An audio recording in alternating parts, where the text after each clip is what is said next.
ప్రార్థన చేసుకోవటం, ఇది అర్థమవుతుందండి. తప్పులు చేసి కవరింగ్ చేసుకునే వాళ్ళని దేవుడు ఇష్టపడదు. దాన్ని విడిచిపెట్టడానికి ఇష్టపడి ఆయన్ని ఆశ్రయిస్తే ఆయన సహాయం చేస్తాడు, దగ్గరకు తీసుకుంటాడు. మనం ఎంత ఘోర పాపులమైనా, ఎంత భయంకరమైన వాళ్ళైనా, 100 మందిని మర్డర్ చేస్తున్నా అంటే పర్వాలేదా బ్రదర్? అట్లా అనుకోబాకండి, దేవుడు అట్లా చెప్పట్లా. ఒకవేళ మీరు ఏ స్థితిలో ఉన్నా, రోజు సీరియల్ చూస్తున్నారా, అబద్ధాలు ఆడుతున్నారా, బూతులు తిడుతున్నారా, లేకపోతే ఎట్లాంటి ఏదైనా సరే, నువ్వు ఎట్లాంటి భయంకరమైన పాపాలు చేసిన నాలంటి వాళ్ళని దేవుడు క్షమించడని మీకు తెలియదు. అసలు మీరేదో చిన్న చితక చేసుకుంటారులే, ఎంత భయంకరమైన మీకు తెలియదు, భయంకరమైన మీకు తెలియదు అని మీరు అనుకుంటారు. ఎంత భయంకరం వాళ్ళైనా సరే, మరణశిక్షకు గురైన శిలువ మీద ఆయనకి మరణశిక్ష వేశారంటే యేసుక్రీస్తు పక్కన వేశారా లేదా? ఒక ఆయనకి మరణశిక్ష వేశారంటే ఆయన చిన్న చితక తప్పులు చేసి ఉంటాడా? మరణశిక్ష అంటే పెద్ద తప్పులు చేశాడు ఆయన. అలాంటి ఆయన దేవుడు క్షమించాడా లేదా? నినివే పట్టణం వాళ్ళు ఎలాంటి స్థితిలో ఉన్నారంట? ఖచ్చితంగా వాళ్ళంతా నశించిపోవాల్సిందే. ఆ పట్టణం వాళ్ళందరూ అంత భయంకరమైన పాపాలు చేస్తున్నారు.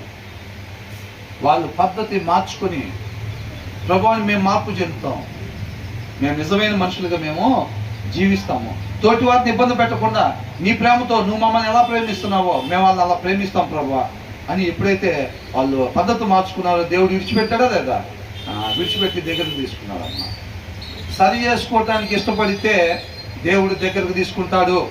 మనం ఏ స్థితిలో ఉన్నా, ఎలాంటి వారు అయినా సరే, దేవుడు మనం సరి చేసుకొని దాన్ని విడిచిపెట్టడానికి ఇష్టపడితే దేవుడు దగ్గరకు తీసుకుంటాడు. దాన్ని జ్ఞాపకం పెట్టుకోవాలి మనం ఏ స్థితిలో అయినా సరే. అర్థమవుతుందండి?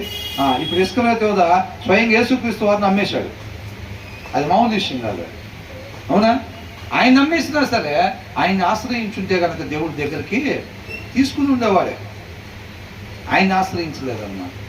కాబట్టి మనం కృంగిపోయి, ఇంకొక ఆయన ఉంటాడు, నువ్వు చేసిన పనికి నీకున్న దారి ఇది ఒకటి, అదిగో ఫ్యాను, ఇదిగో తాడు, అదిగో ఫ్యాను, ఇదిగో తాడు, ఇక చావు ఎందుకు, నువ్వు బతుకు అంతా పని చేసిన తర్వాత కూడా నువ్వు వెళ్ళే మొహమాట చూపించుకుంటావు అని అంటూ ఉంటాడు. పక్కనే చేరి పొద్దు గూపులా చచ్చిపో చచ్చిపో చచ్చిపో అంటూ ఉంటాడు. భర్త ఒక మాటని బయటకు వెళ్ళాడంటే ఆఫీస్కి, అసలు నీకు సిగ్గు తెర ఉంటాడు, వచ్చే లోపల చచ్చిపో, నువ్వు చచ్చిపో చచ్చిపో చచ్చిపో అంటూ ఉంటాడు. అర్థమవుతుందండి? మనం దేవుణ్ణి ఆశ్రయిస్తే ఆయన ప్రేమ చూపించేవాడు ఉంటాడు, జీవాన్ని ఇస్తాడు అన్నమాట. అర్థమవుతుందండి? జీవాన్ని ఇస్తాడు. మనం ఆయన్ని ఆశ్రయించేవాళ్ళు, నువ్వు నేను ఎలాంటి పరిస్థితుల్లో ఉన్నా, ఎంతటి దుఃఖంలో ఉన్నా సరే ఆయన్ని ఆశ్రయించే వారంగా ఉండాలి. ఆయన విడుదల దయచేస్తాడు అని చెప్తున్నాడు అన్నమాట. మనుషుల వైపు చూసేమో నష్టపోతాం, మనుషుల వైపు చూస్తే నష్టపోతాం అన్నమాట. అర్థమవుతుందండి? దేవుడి వైపే